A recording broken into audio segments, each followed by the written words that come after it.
sheesh, things are not looking up for Joe Biden at all, man. Like, at all.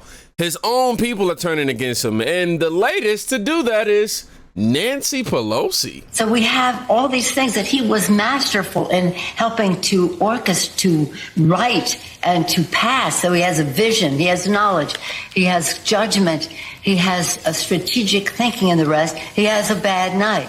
Now, again, I think it's a legitimate question to say, is this an episode or is this a condition? Definitely is condition, and it's far from an episode. This thing is a trilogy.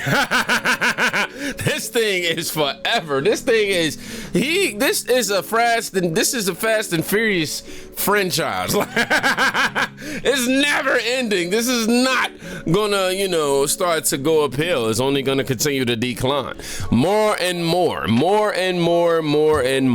But yeah, man, it's really bad when you have your own people turning against you, dog. Like, the mainstream media lied about Joe Biden's declining mental state for so long. I mean, for years. Then all of a sudden, out of nowhere. No, I ain't gonna say out of nowhere. I ain't gonna do that. They all turned on him at the same time. Take a look at this. If he were CEO and he turned in a performance like that, would any corporation in America, any Fortune 500 corporation in America, keep him on as CEO? I hope that the people that love him would step in, because I guarantee if that was someone I loved, I'd be up in his ear now. The problem here are those people that are wavering, that are dissatisfied, that are unhappy. Don't look at that debate. 911, I'd like to report a political death.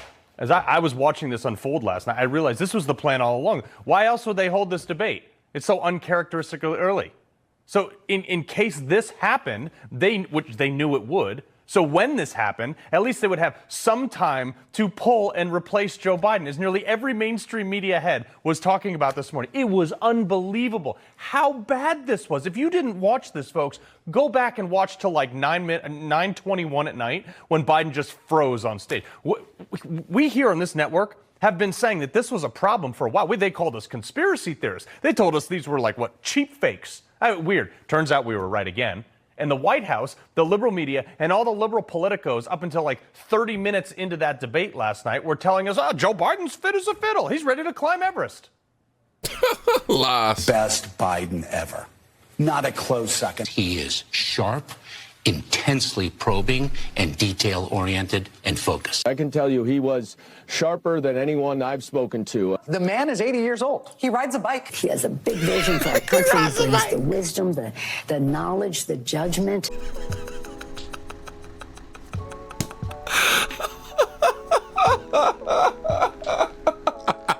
Somebody was like, he rides a bike. Oh my gosh, man. Oh, this is hilarious. I mean, hilarious, dog. I'm glad that they showed Nancy Pelosi right at the end, just so y'all can see, man, just how quickly they turned up on him. And it just continues to go. It just continues to go. Even how TYT, is that right? Yep, TYT. We gonna watch that video in a minute. The first one I want to show y'all is video that Tony X2 posted earlier this year when he says union workers have turned on Joe Biden. Black Americans, I'm letting you know, we definitely turning on Joe Biden. Gen Z, the young voters outside of Harry Sisson or whatever his name is, he's probably the only one. Middle class have turned on Joe Biden. Business owners have turned on Joe, law enforcement, and now women. Whoa. To all the women who voted Joe Biden into office and are now sitting back silently as he pisses all over Title IX and absolutely shits on all the work that was done to protect women's spaces in education, I hope you're happy. Congratulations, you got exactly what you wanted. If you voted for Joe Biden and you have a daughter, look her in the eyes and explain to her that you were too much of a sheep to vote the right way, that it will now cost her her spaces, her privacy in bathrooms and locker rooms, her scholarships that are designated just for women, internships that are just designated to women, safe spaces on campus that are designated for women, like all-female dorms. This is the biggest attack on women since, suffrage. Like, this is just, And it is embarrassing to me the amount of women who voted for Joe Biden. He hates women. When Roe v. Wade was overturned, you cannot go to one corner of the internet without seeing a woman complaining about how this was an attack on her rights. And now, the most obvious attack on women's rights in American history is happening right in front of us, and nobody has anything to say about it. It's just mind-boggling to me. Parents, protect your children. This is an attack on children. This is going to affect educational spaces from the kindergarten level all the way through college, and vote intelligently. We always say, well, we recently coined, since Killer Mike said, pick your person, not your policy. Obviously, you know we Trump supporters here, but it all stems from enjoying the policies that he's, set out to, put out again. Might I add, he experienced them once before. We was terrified in the beginning, and we realized after Joe Biden came in, that terror was stupid. It was stupid, media induced and all that. But anyhow, as I told y'all, liberals from the TYT network, they actually explained how Joe Biden's debate was a bloodbath for him, not for, Trump, obviously. And the whole time the split screen is killing Biden. Yep. Because he's got his mouth open, he looks confused, doesn't know where he is. He's lost his train of thought at least twice in disastrous shape. Those are gonna be played a billion times in viral video after viral video. This is an epic disaster. I see people online saying, well, okay, that answer wasn't so bad. No, it doesn't. Any particular answer doesn't matter at all. This thing is over. Done. He looks like he's barely surviving. I don't mean the debate, I mean life. And so there's no person that has a single brain cell left in their head who thinks that Joe Biden is the best candidate to take on Donald Trump. You would have to be even crazier than Donald Trump to think that. This thing is over. I'll guarantee you this. I would bet show me a Democratic politician and I will bet them any amount of money that Joe Biden's going to lose this election if he's the candidate. It's a guaranteed loss. You're telling me this is the most important election of our lifetimes? You're telling me that democracy's on the line, and you're gonna put on a guy who can't even talk, who can't even sit there and look normal. This thing's a bloodbath. He's gonna get annihilated. That is, okay, now the Democrats have to decide. Are they happy to lose? Are they willing to lose? Because this is a guaranteed loss. Yep. This is so much worse than my worst nightmares of what it could be like in every way. The visual stuff is obvious. The staring off, the looking down, it looks terrible. His voice is so utterly weak and feeble. And honestly, like that. If I'm being honest, he was up there looking like how I be looking when I be high. I be sitting there like. Hits you when you see him, but what he says and what he doesn't say on the most important core issues of the election are even worse. Trump won on abortion in the debate.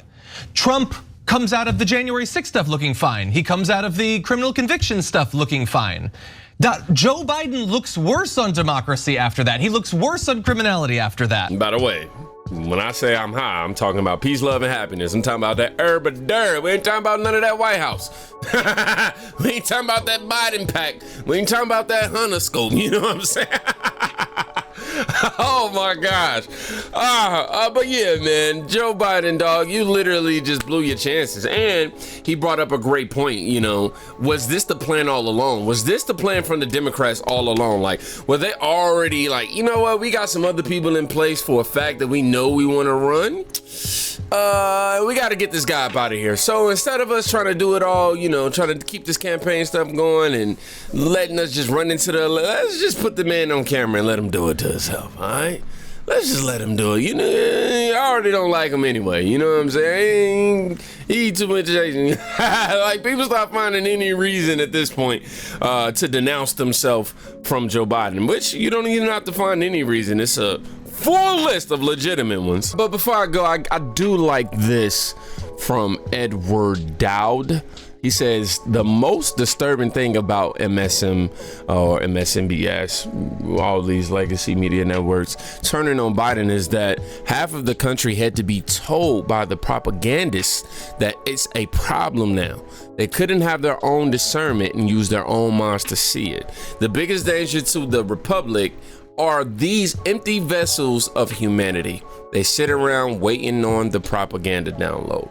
For sure, because now we're gonna see this wide range, we're gonna see so many posts now talking about how Joe Biden ain't this and ain't that, and how everybody has to jump ship from who are in support of him and things of that nature. We're gonna start to see that only because they were told to.